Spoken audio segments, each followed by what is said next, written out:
আমাদের ওইখানে মুরব্বী ছিলেন, ইমাম সাহেব ছিলেন আপনাদের আজকের ডাক্তার শফিকুর রহমান সাহেব। তো ডাক্তার শফিকুর রহমান সাহেব তিনি, আমরা একসঙ্গে নামাজ পড়তাম, 5 ওয়াক্ত নামাজ পড়তাম, আমাদের সঙ্গে 2-1 জন নামাজ পড়তো না। তো শফিক সাহেব এবং আমি মিলে ওদেরকে উদ্বুদ্ধ করতাম যে নামাজ কিভাবে পড়তে হবে। উনি খুব ভালো মশলা দিতেন, কথা বলতেন। সাইদি সাহেবের সঙ্গে আমার মিল তো খুব ভালো, কারণ ওনার আমি বক্ত ছিলাম। ওনার যেহেতু ব্যয়ের বাড়ি ছিল লক্ষ্মীপুর, সেই হিসাবে আমার প্রতি তার একটা দুর্বলতা ছিল। যখন এই লক্ষ্মীপুরে তাফসিরে কোরআন হইতো তখনই উনি আমাকে দাওয়াত করতেন, আমি সেখানে যেতাম। আর কাদের মোল্লা সাহেব তো ছিল এক্সেপশনাল। সুরমাতে যখন ছিলেন তখন যে আজকে কই মাছ খাওয়ার কম্পিটিশন হবে, উনি কই মাছ খেতেন, একটা কাঁটা পর্যন্ত ফেলতেন না। কই মাছের কাঁটাটা পর্যন্ত উনি চাপায় চাপায় একদম কমপ্লিট করে পুরোটা শেষ করতেন, মাথা থেকে লেস পর্যন্ত, মানে ফালানোর মতো কোনো কিছু থাকতো না। এরকম অনেক স্মৃতি মতিউর রহমান নিজামী সাহেবের সঙ্গে। একদিন এই 26 ছেলে আমার সব সিনিয়র, তো ব্যারিস্টার মওদুদ সাহেব, কর্নেল অলি সাহেব, মির্জা আব্বাস সাহেব, সাইদি সাহেব, মতিউর রহমান নিজামী সাহেব, তারপরে আব্দুল কাদের মোল্লা সাহেব, তারপরে কামারুজ্জামান সাহেব, মুজাহিদ সাহেব, যে ফিস্ট তোমাকে ব্যবস্থা করতে হবে, খাওয়া দাওয়ার একটা ভালো আয়োজন করতে হবে। তা আমি চিন্তা করলাম এতগুলা লোক, আজকে পিন্টু সাহেব, আব্দুল সালাম পিন্টু সাহেবের দায়িত্ব দিল না, আমাকে দায়িত্ব দিল সবাই, একটা ভালো খাওয়ার ব্যবস্থা করি। তা আমি একদম জেলখানায় টাকা দিয়ে তাজা মুরগি নিয়ে আসলাম 10টা। আনার পর দেখলাম যে এই মুরগিগুলা যদি আমি আগের দিন জবাই করে রাখি তাহলে এটা পুরানো হয়ে যাবে, যেদিন ফিস্ট হবে, খাওয়া হবে, ওই দিন সকালেই জবাই হবে। তা আমি ওইখানে একটা, ওই যে আমাদের দেশে যেরকম খড় থাকে না মুরগি রাখার, এরকম একটা বানানোর চেষ্টা করলাম। বানায় ওইখানে বাবুর্চি শাহজাহান, মনে আছে, নরসিংদী বাড়ি, তো ওকে দিয়া সব ব্যবস্থা করলাম, আইটেম সব রেডি করলাম। ওদিন খাওয়া দাওয়া হলো। খাওয়া দাওয়া যেদিন হলো, ও এর আগে কিন্তু আমার মুক্তি হবে, পরের দিন আমি বের হবো, এই জন্য স্পেশাল খাওয়ার ব্যবস্থাটা। আমি খাওয়া দাওয়া শেষ, পরের দিন আমি বাইর হব। সন্ধ্যার পরে মতিউর রহমান নিজামী এখান থেকে ট্রান্সফার, মুজাহিদ সাহেব ট্রান্সফার, এক একজন এক এক জেলখানায় ট্রান্সফার খাওয়ার আয়োজনের জন্য। এবং আমাকে তো ওই পরের দিন রাত্রেই বিদায় দিল, মানে সবাইকে আলাদা আলাদা করে দিল। শুধু একমাত্র ছিলেন সাইদি সাহেব আর ব্যারিস্টার মওদুদ সাহেব। তো সাইদি সাহেবের সঙ্গে আমার মিল তো খুব ভালো, কারণ ওনার আমি বক্ত ছিলাম। ওনার যেহেতু ব্যয়ের বাড়ি ছিল লক্ষ্মীপুর, সেই হিসাবে আমার প্রতি তার একটা দুর্বলতা ছিল। যখন এই লক্ষ্মীপুরে তাফসিরে কোরআন হইতো তখনই উনি আমাকে দাওয়াত করতেন, আমি সেখানে যেতাম। আর কাদের মোল্লা সাহেব তো ছিল এক্সেপশনাল। সুরমাতে যখন ছিলেন তখন যে আজকে কই মাছ খাওয়ার কম্পিটিশন হবে, উনি কই মাছ খেতেন, একটা কাঁটা পর্যন্ত ফেলতেন না।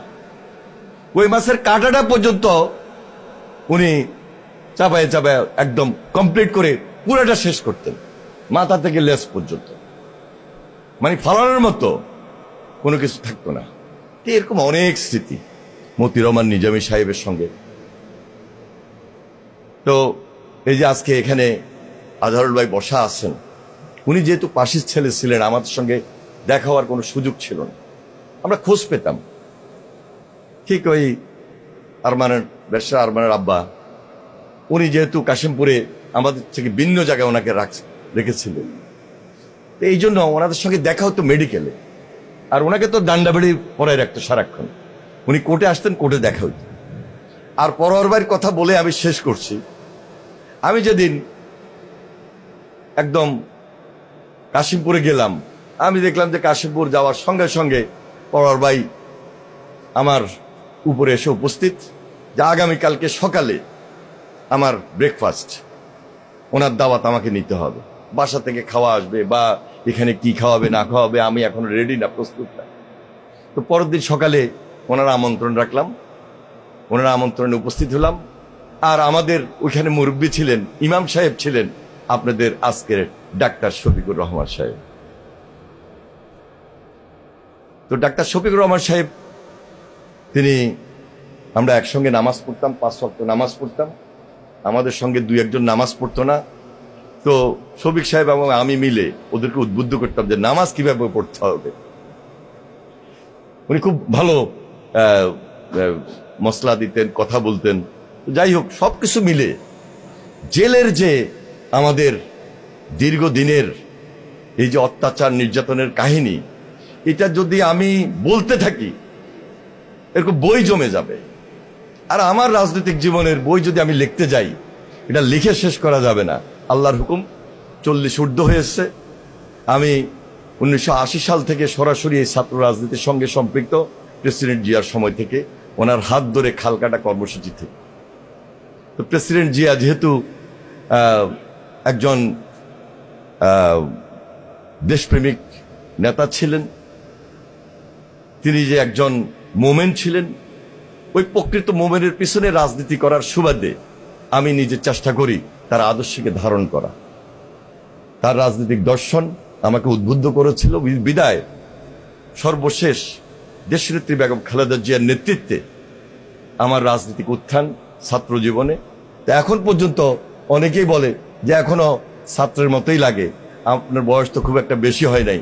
তা আল্লাহর হুকুম, সবাই দোয়া করবেন আমরা যেন মিলেমিশে পার্লামেন্টে যেভাবে কথা বলি, বাইরে যেন সেটা রাখতে পারি। পার্লামেন্ট এবং বাইরের মধ্যে কিন্তু কিছুটা হলো ডিফারেন্স আপনাদের মধ্যে আছে। প্রকৃতপক্ষে এই ডিফারেন্সটা থাকা উচিত না, কারণ ডিউ টু ফ্যাসিবাদের বিরুদ্ধে লড়াই সংগ্রাম আমাদেরকে চ্যালেঞ্জ দিয়ে করতে হয়েছে। পার্লামেন্টে সর্বশেষ 2008-এ যখন ছিলাম, তখন ওই প্রাইম মিনিস্টার ওখানে বসতো আর আমরা আমাদের বিরোধী দলের নেতার পিছনে বসতাম। এইভাবে আঙ্গুল দিয়ে বলতো তোকে দেখাই দিব। ওইটার প্রতিবাদও আমরা করেছি, হাসিনার কাছে মাথা নত করি নাই।